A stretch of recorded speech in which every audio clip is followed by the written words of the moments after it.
Alright guys, let's solve this equation together. So you're seeing 2 raised to the power x is equal to 4x. This equation is really confusing because you have x in the power and you have x as a variable in the base. Okay, so how are you going to solve this equation? Now, I've been brainstorming and cracking my head, and finally I've gotten something that can present as a solution. Alright, so if you divide both sides by x here, you have that x will take x, and then you have that 2 raised to the power x over x is equal to 4. This is the point I usually get stuck because I don't know what's next to do.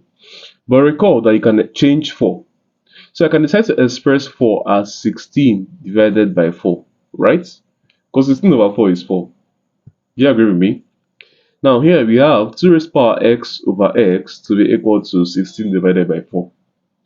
Now, but also recall that 16 is equal to 2 raised to the power 4, because you have 2 times 2 times 2 times 2 to be equal to 2 raised to the power 4, and this times this is 4, 4 times 2 is 8, 8 times 2 is 16. Alright, so you can just replace 16 with 2 raised to the power 4 here, and we have 4, we have here 2 raised to the power x over x. Now I want you to just take a minute to study this whole thing here. You have x, any place you have x, you have 4. And any place you have x, you have 4.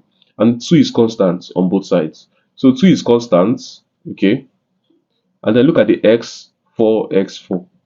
What does this tell you? This means that we can just deduce, just straight off, that x is equal to 4. Alright? And to test this and to prove that our solution is correct, we have that 2 raised to the power x is equal to 4x, right? Now, we said our x is 4, so we have 2 raised to the power 4, and this is equal to what? 2 times 2 times 2 times 2, which is 16. Okay, is it equal to 4 times 4, which is 16? Alright, so this means that our solution is the correct solution. I thank you for watching, and I hope you understood, and if this question has confused you in the past, please just tell me thank you in the comment section below. Thanks.